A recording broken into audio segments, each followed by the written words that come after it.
Richard Simmons' former mansion in the Hollywood Hills had stood vacant for years after his passing.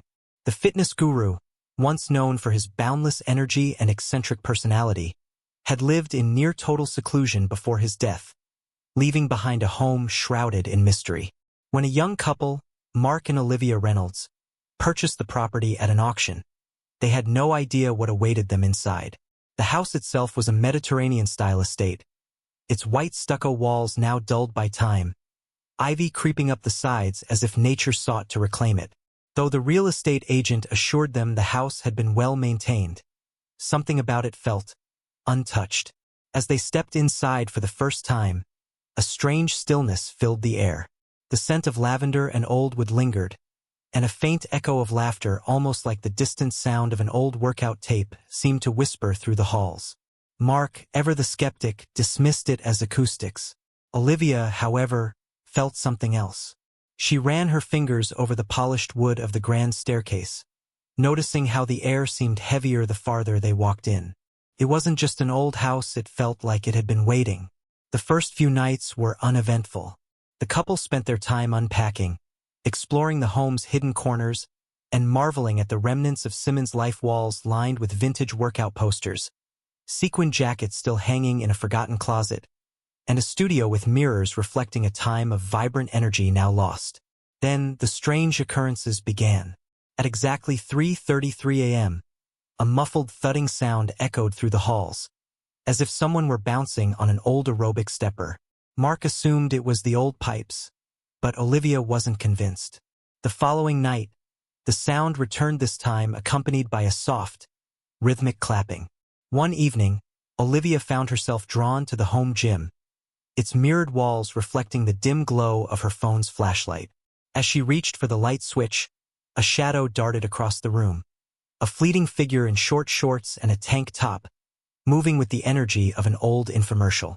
She screamed. Mark came running, but the room was empty. "It must have been your reflection," he reasoned. But Olivia had seen it clearly. A figure, dancing in the dark. The disturbances escalated. Music, faint, yet unmistakable, began playing from nowhere. "Sweatin' to the oldies." The unmistakable voice of Richard Simmons echoed, even when no devices were on. The couple's dog refused to enter the gym, whining at the threshold. Mark, still stubborn, dismissed it all until the night they both saw him. Standing in the dimly lit hallway was a hazy figure, his outline unmistakable. The curly hair, the signature workout attire, and a smile warm, yet unnerving. The ghost of Richard Simmons didn't seem malevolent, but he was there, and he wasn't leaving.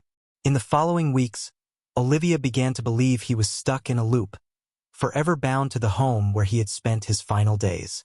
Mark, no longer skeptical, began experiencing strange feelings of motivation and overwhelming urge to exercise at odd hours, waking up drenched in sweat as if he had done an intense workout in his sleep. Instead of fleeing, the Reynolds embraced the haunting. They restored the gym, left out old VHS workout tapes, and even played Richard Simmons infomercials on a loop. The disturbances became less aggressive, almost joyous. The couple joked that Simmons' ghost was simply trying to keep them active. Over time, the house became famous for its ghostly resident. Guests would sometimes hear faint laughter, feel a burst of unexplained energy, or wake up with the strange desire to do jumping jacks.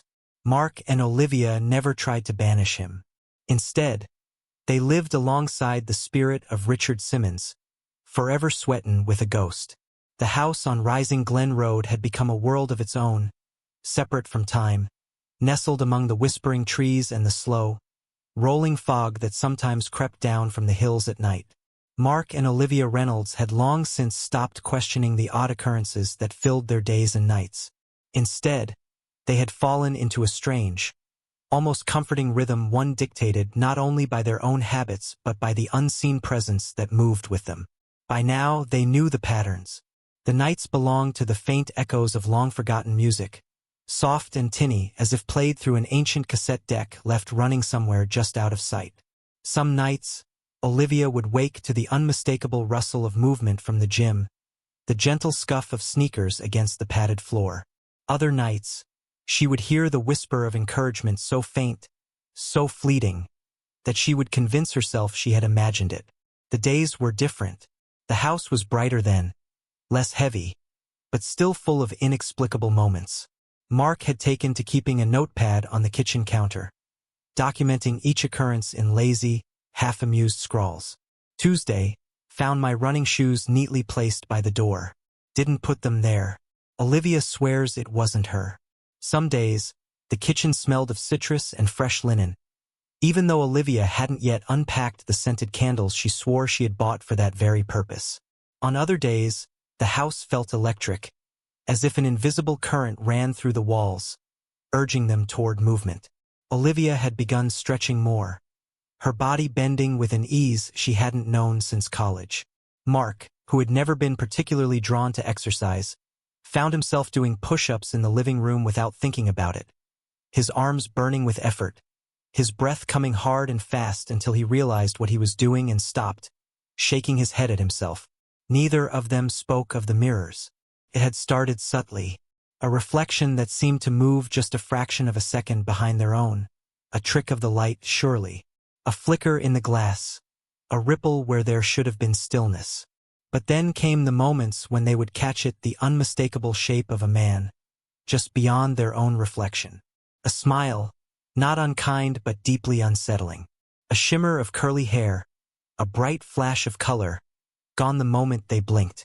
One evening, Olivia lingered in front of the hallway mirror, watching the way the last golden streaks of sunset filtered through the high arched windows, spilling across the floor in long molten lines. She reached up absent-mindedly, smoothing a hand over her hair, and then, a voice, gentle, encouraging. "Looking good, sweetheart," she gasped, spinning around, but there was no one there, only silence. The air was still, thick with the scent of something faintly sweet, something familiar but impossible to place. When she told Mark, he only frowned, tapping the notepad with his pen. Voices now. He looked around, as if expecting to see something materialize before him. Well, at least he's supportive. And so they carried on, half living with the ghost of a man who had once filled the world with light, now lingering in the quiet spaces between. But then something changed. The air in the house grew heavier, pressing against them in ways it hadn't before.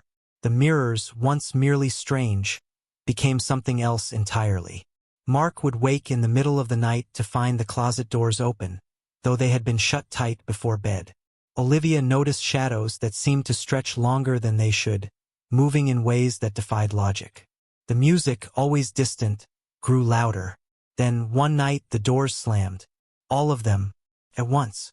Don't forget to subscribe and like if you liked this story. The sound was deafening. A thunderous crack as every door in the house slammed shut at the same moment, shaking the very foundation. Mark shot up in bed, his pulse hammering in his throat, the echo of the impact still reverberating in his chest.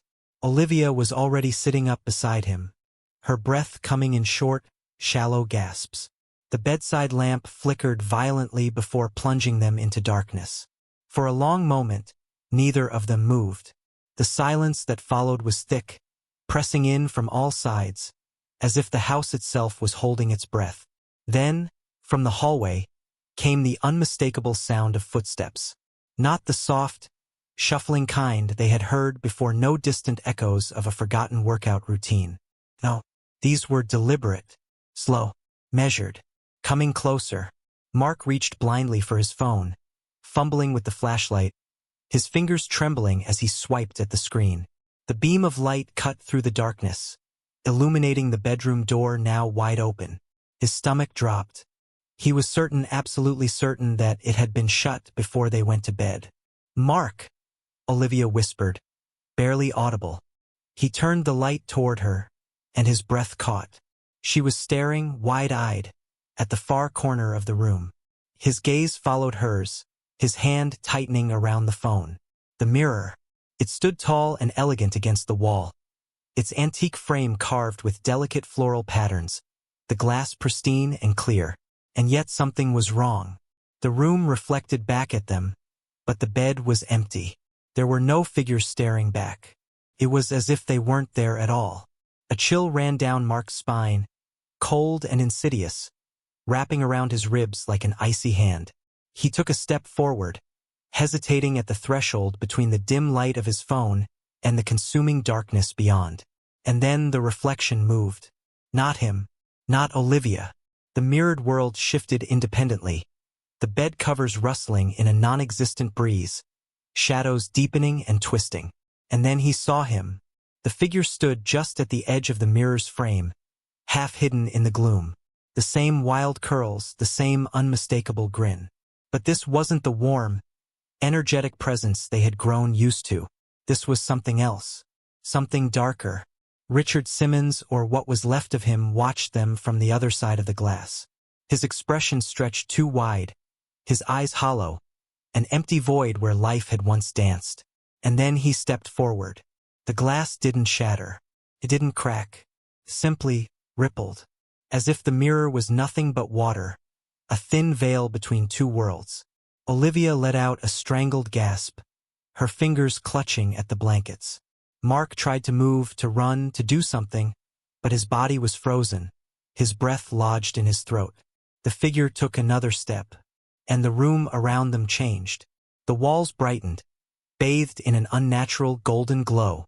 The smell of sweat and rubber filled the air. The floor beneath them was no longer carpeted, it was a smooth, polished surface, gleaming beneath the light of overhead fluorescence.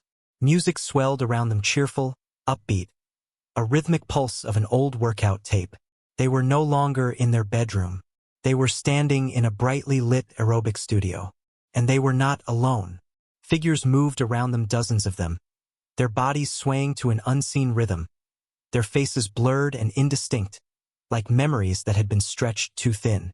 And at the center of it all he stood, Richard Simmons in his prime, vibrant, full of life, his laughter echoing through the air. But his eyes, God, his eyes, they were locked onto Mark and Olivia, unwavering, almost expectant. He raised his hands, clapping in rhythm with the music, his grin widening.